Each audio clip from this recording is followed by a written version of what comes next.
सुप्रभात मंडळी. सकाळी सकाळी आमच्या लक्ष्मी मॅडमचे झाले दर्शन, तर माझी मम्मी त्यांचं पोट भरण्यात बिझी आहे आणि माझे पप्पा इकडे हँगिंग गार्डन मध्ये फिरून राहिलेले आहे. ऍक्च्युली ते हँगिंग गार्डन मध्ये नाही तर त्यांचं ते टेन्शन घेऊन फिरून राहिलेलं आहे. आणि सध्याच्या परिस्थितीत ट्रकवाल्यांचं टेन्शन काय आहे ते स्वतः ते ट्रकवालेच समजू शकतात. आणि 1.5 हप्त्यापासून जे माझे खरकटलेले केस होते ना, त्यांना शेवटी मी आज धुवूनच टाकले. कारण मला केस धुवायला खरंच खूप जास्त त्रास येतो आणि वरून आळशीपणाचा टॅग तर आपल्याला लागलेलाच आहे. आणि आजचा वातावरण जरा क्लिअर दिसला तर म्हटलं आपणही त्या गरम वातावरणात गरमागरम चहाच घेऊन घ्यावा. आणि तुम्हाला वाटत असेल की मी चहा प्यायला बंद केलाय की काय, पण असं काहीच नाही. म्हणजे मी चहा पिणं कधी बंद करू शकतच नाही.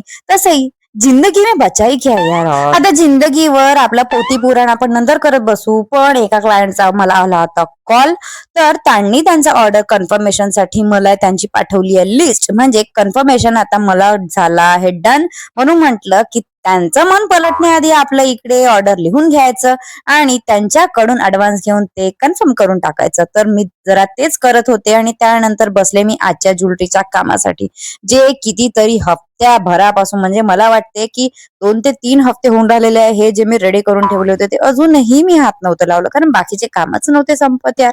आणि ऊन झाली की थोडा ना मला आता परत आळसपणा माझ्या अंगी लागलेला आहे. पण आपले जे पडलेले काम आहेत ते म्हंटल आता करायला सुरुवात करायला पाहिजे आपण, नाही तर ते सगळे जे आपले मटेरियल बोलवलेले आहेत ना ते तसेच राहून जाते. ऍक्च्युली मी एक आउटफिट शिवायला टाकलाय, तर त्यासाठी मॅचिंग म्हणून मी काहीतरी एक सेट बनवून राहिलेले आहे माझ्यासाठी. तर माहितीये मी हे बनवायला सुरुवात तर केली होती, पण जेव्हा मी त्याला हळूहळू मेक करायला लागले तेव्हा मला असं वाटलं की नाही, माझ्याकडे ऑलरेडी इमिटेशन मधून घेतलेले, म्हणजे रेडीमेड घेतलेले असे इयरिंग्स आहेत, तर म्हणून मी तसंच सेम काहीतरी नाही बनवू शकत.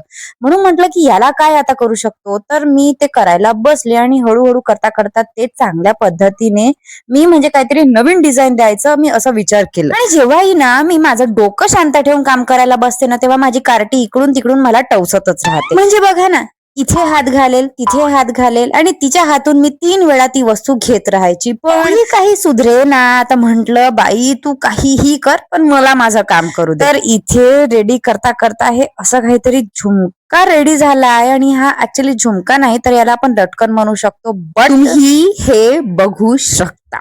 म्हणजे किती प्रिटी असे हे इयरिंग्स टर्न आउट झाले आहेत. म्हणजे मला स्वतःला खूप जास्त आवडलेत खरंच. आता बाकीचे कोणी आपल्या कामाची तारीफ करत नाही म्हणून आपलेच हात चाटून पुसून टाकलेत मी, कारण आपल्याला अप्रिशिएट करणारे खूप कमी असतात आणि पाय ओढणारे कितीतरी आपल्या मागे कुत्र्यांसारखे भुंकणारे असतात. स्वतःलाच शाबासकी द्यायची.